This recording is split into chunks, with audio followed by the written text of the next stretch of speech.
வணக்கம். நிறுத்தி சினிமா விமர்சனத்திற்கு உங்களை அன்புடன் வரவேற்கின்றேன். இன்று நாம் அகில் பால் மற்றும் அனாஸ் கான் அவர்கள் எழுதி இயக்கிய ஐடென்டிட்டி என்கின்ற மலையாள திரைப்படத்தின் விமர்சனத்தை பார்ப்போம்.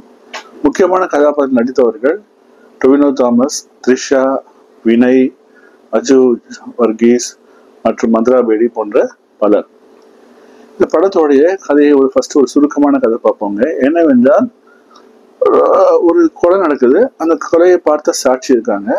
அந்த சாட்சியை கொண்டு அந்த கொலையாளி கண்டுபிடிக்க முடிந்ததா என்பதுதான் ரொம்ப ஒரு பேசிக்கா பார்த்தீங்கன்னா ஒரு சிங்கிள் லைன். அதுதான்.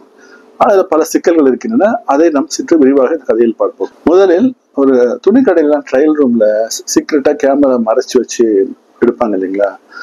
அது மாதிரி ஒரு அயோக்கியன் ஒருத்தன் வச்சிருக்கான். அதை கண்டுபிடித்து விடுகின்றனர். அப்பொழுது அவனை துரத்துகின்றனர். அவன் ஒரு இடத்துல போய் ஒரு பாழடைந்த ஒரு மில்லு மாதிரி இடத்துக்கு போகின்றான். அங்கே வரும் ஒரு மர்ம நபர். அவர் யார் என்று காண்பிக்கவில்லை. அவர் என்ன பண்றாரு, மேலெல்லாம் கெரசின் பெட்ரோல் மாதிரி ஊற்றிட்டு கொழுந்து விட்டு போகின்றார். அவனா மொத்த இடமும் கொழுந்து விட்டு எரிகின்றது. இப்போ இந்த கேஸ் நடந்த இடம் தமிழ்நாடு. அதுக்கு சப்சிக்வெண்டா வர சீன்ஸ்ல சொல்றாங்க. அது என்னவென்றால், அந்த உடல் கேரளா பார்டருக்குள்ள போய்கிறது. ஸோ அப்புறம் கேரளா போலீஸ் சொல்றாங்க, தமிழ்நாடு போலீஸ் ரிக்வஸ்ட் வந்தது என்னவென்றால், கொலை நடந்த இடம் தமிழ்நாடு என்பதால் நாங்கள் தான் விசாரிப்போம் என்று. சரி என்று அவர்கள் ஒப்புக்கொள்கின்றனர். அப்பொழுதுதான் வினய் அவர்கள் வருகின்றார். அவர் ஒரு போலீஸ் அதிகாரி. அவருடன் த்ரிஷாவை அழைத்து கொண்டு வருகின்றார். அவர் இவங்ககிட்ட பேசும்போது சொல்றாரு, த்ரிஷா அந்த கொலையாளியை பார்த்த சாட்சி என்று சொல்கின்றார். சோ அந்த கொலையாளியை கண்டுபிடிக்க த்ரிஷா வருகின்றார். பெங்களூர்ல தங்குறாங்க. இவர்களுக்கு பக்கத்து பிளாட்டில் தான் டொவினோ தாமஸ் அவர்கள் இருக்கின்றார். அவருக்கு ஒரு பிளாஷ்பேக் கொண்டு சொல்றாங்க. அவர் அப்பா அம்மா பிரிந்து விடுகின்றனர். அவர் சின்ன பையனா இருக்காரு. அப்பா கிட்ட தான் இருக்காரு. அப்பா ஒரு கொடுமைப்படுத்துகின்றார். ஆனால் அது பின்னாடி கதைக்கெல்லாம் அது ஒன்றும் பெருசா யூஸ் ஆகல. அவங்க அம்மா ஒரு ஸ்கெட்ச் ஆர்டிஸ்ட்ங்க. சொல்ல வரைவாங்கல்ல முகத்தை எப்படி இருக்குன்னு சொல்லிட்டு, அந்த மாதிரி ஒரு ஸ்கெட்ச் ஆர்டிஸ்ட், போலீஸ்லாம் வரைந்து தருகின்ற ஸ்கெட்ச் ஆர்டிஸ்ட். ஸோ இவரும் அது போல அந்த பழக்கம், இவருக்கும் அந்த கலை நன்றாக வருகின்றது. அது மட்டுமல்லாமல் அவங்க அப்பாவுடைய கொடுமைகளில் ஒரு பெர்ஃபெக்ஷனிஸ்டாக வருகின்றார். இப்பொழுது வினய் அவர்கள் டொவினோ ஸ்கெட்ச் ஆர்டிஸ்ட் இல்லைங்களா, பக்கத்து வீட்டில் தான் இருக்காரு. த்ரிஷா அவர்கள் சொல்ல இவர் அந்த முகத்தை வரைந்து தருவார் என்று அழைத்து கொண்டு வருகின்றனர். அப்பொழுதுதான் ஒன்று தெரிய வருகின்றது. என்னவென்றால், அந்த அந்த கொலையை பார்த்துட்டு வராங்க இல்லைங்களா, அப்போ ஒரு ஆக்சிடென்ட் ஆயிடுது அவங்களுக்கு, த்ரிஷாக்கு. அதில் அவர்களுக்கு மூளையில் ஒரு சிறிய பாதிப்பு வந்துவிடுகின்றது. அந்த விபத்தினால் அவருக்கு ஃபேஸ் ஞாபகம் வைத்துக் கொள்ள முடியவில்லை. ஆனா அது ஒரு வினோதமாக ஏதாவது இருந்தால் இல்லைங்களா, இப்போ ஃபார் எக்ஸாம்பிள் நான் ஏதாவது ஒரு டேட்டு வச்சுன்னு வச்சுக்கோங்க, அது ஞாபகம் இருக்கும். அது மாதிரி வித்தியாசமா ஏதாவது இருந்தால் அது மட்டும் அவனுக்கு தெரிகின்றது. ஆனால் பொதுவாக பார்க்கும் பொழுது மூக்கு எப்படி இருந்தது, காது எப்படி இருந்தது என்பதெல்லாம் அவரால் கிளியராக சொல்ல முடியவில்லை. அவர் அதனால் சொல்ல இவர் நம்ம டொவினோ தாமஸ் வரையும் பொழுது அந்த படம் தவறாகத்தான் வருகின்றது. ஸோ இதற்கு மேல எப்படி அது கொலையாளியை கண்டுபிடிக்க முடிந்ததா, அவரை த்ரிஷாவுக்கு குணமானதா, இதுதான் மீத கதை. ஒவ்வொரு துறையாக பார்ப்போம். முதலில் கதை ஒரு நல்ல கதை தான். அது தொடக்கம் நன்றாகத்தான் இருக்கின்றது. அந்த ஃபேஸ் பிளைண்ட்னஸ் எல்லாம் சொல்லும் பொழுது ஒரு சைக்கலாஜிக்கல் த்ரில்லர் மாதிரி வருமோ என்று நினைத்தேன். அப்படித்தான் ஆரம்பத்தில் போகின்றது. இதுல நிறைய திருப்பங்கள் வருகின்றன. ஏன்னா ஒவ்வொருத்தரை பத்தி உண்மை வெளியே வரும்பொழுது டொவினோ தாமஸ் மேல அவருக்கு இவர் கெட்டவரா இருப்பாரோ, இல்ல வினய் கெட்டவரா, அப்படிலாம் ஒரு மாதிரி நம்மள குழப்பங்கள் கொண்டு சஸ்பென்ஸ் மாதிரி வைக்கிறாங்க.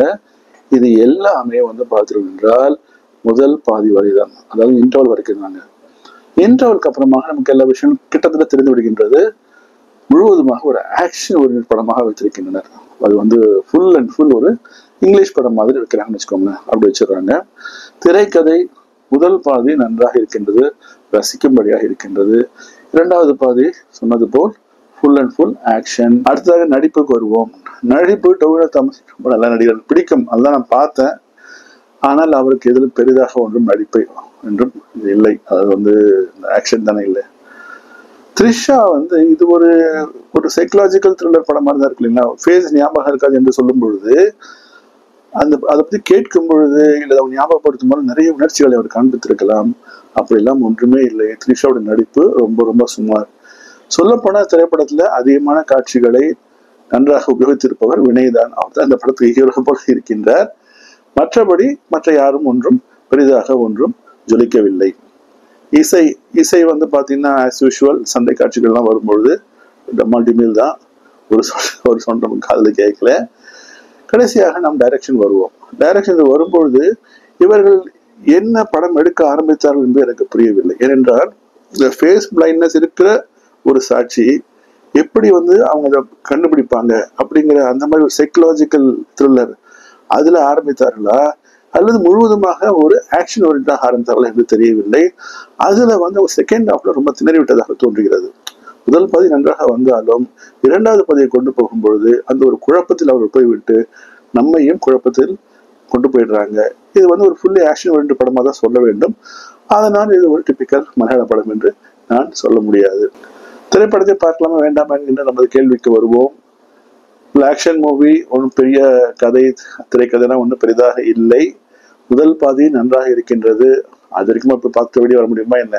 ஆதலால் என்னை பொறுத்தவரை இந்த திரைப்படத்தில் உங்களுடைய பணத்தையும் நேரத்தையும் செலவழிக்க வேண்டாம் என்பதே எண்ணமாக எனக்கு தோன்றுகிறது. இதுவே என்னுடைய சொந்த கருத்து. இந்த பதிவு உங்களுக்கு பிடித்திருந்தால் தயவு செய்து நண்பர்களுக்கு ஃபார்வர்ட் செய்யுங்கள். இந்த வீடியோக்கு லைக் பண்ணுங்க, நிறைய ஷேர் பண்ணுங்க, சப்ஸ்கிரைப் பண்ணுங்க. சரிங்களா? ப்ளீஸ். ஓகே, உங்களை அடுத்த பதிவில் மீண்டும் சந்திக்கின்றேன். அதுவரை என்றென்றும் நன்றியுடன் வணக்கம்.